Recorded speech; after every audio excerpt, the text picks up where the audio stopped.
guys, Bobby Hughes here with Pride Custom Firearms, and I know this looks like I might be doing a video for you on brakes, but I'm actually not doing a video on how to do brakes. There's tons of videos out there on that, but I just wanted to talk to you guys a little bit about doing it yourself. You know, it's funny because sometimes you have like a following of DIYers or do-it-yourselfers, and then you have people who just pay for stuff to be done. And then you have do-it-yourselfers who try to do it themselves, mess it up, and then have to pay someone to do it. So I guess this video, the biggest reason in doing this video is to talk to you about why do it yourself. Obviously, the reason why you'd want to do it yourself is because you can save a lot of money. But make sure that you know what you're getting into before you decide to do it yourself, especially if you've never done it before. But I'm actually changing the brakes on my little put-around car today, and I actually changed the brake pads like 2 weeks ago on it, but it was still pulsating a little bit, so I'm going to try the rotors now and see if that fixes it. So brakes are a pretty simple thing to do on most cars.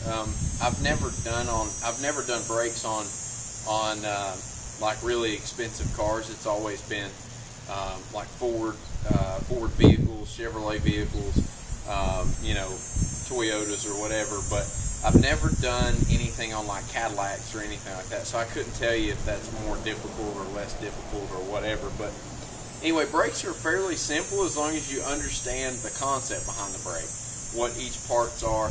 Do some research on it. But like I said, in a world where we prep, in the prepping world, we're always looking for a way to save money for what? Well, obviously to either increase our food storage or put back into our preps in some way, shape, or form.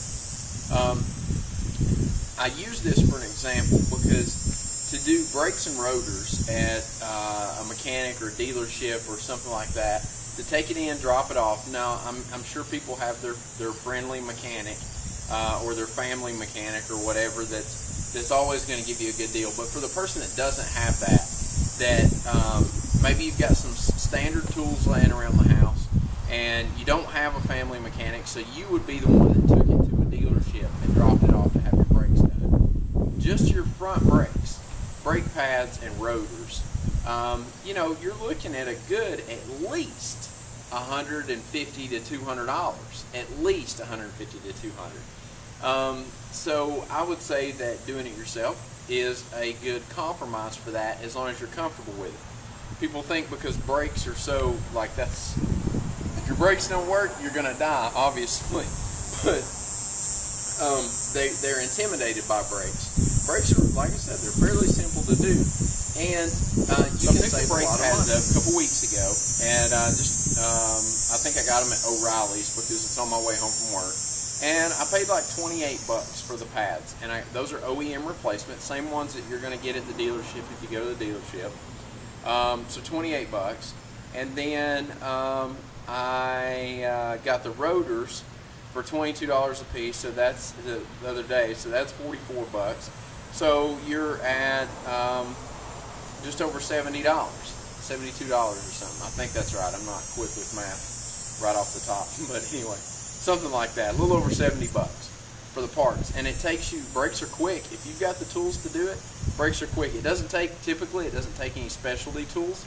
Sometimes it'll require a specialty tool to take the caliper bolts out, but you can pick those up for a couple bucks. Your local part stores will have that specialty tool. So you can accomplish the same task and save $100 in this case, in this example. So doing it yourself in this case is a great idea. Now, if you're not comfortable with it, and let's say you get into it and you can't put something back, you can't get something back together, now you're out the parts, plus you're going to have to call someone to come out and either pick up where you left off, so a house call mechanic, which is probably going to be more expensive, or you're going to have to pay a tow truck to come get your car and take it to the dealership or the mechanic and finish your job. So be comfortable with what you're doing, but don't be afraid to do it yourself. And that's the biggest reason for me to do this video, is to encourage you to do stuff yourself, because you can put a lot of money back into your preps. That's the way that I do most of my preps. There's no way that I would be able to afford to prep if I just went out and paid someone to do everything that needs to be done. You know, I've got 3 vehicles that I have to maintain. That's oil changes, tire rotations, brakes, all that stuff. Another example, car washes and detailing. Yeah, that takes some time and it's tedious, but man, that stuff's expensive if you go have somebody do it. So do it yourself. You can save a lot of money, and for the time that you've got invested in it, then, you know, I think it's well worth the trade-off. Then you've got money to buy reloading stuff, to buy food storage, to buy whatever you need to do to add to your preps. So just a piece of advice, and also a word of encouragement to do stuff yourself. Get out there and try. Anyway, that's it for this video, guys. Until next time, get out there, shoot some guns, be safe, and most importantly, have fun. See you guys later.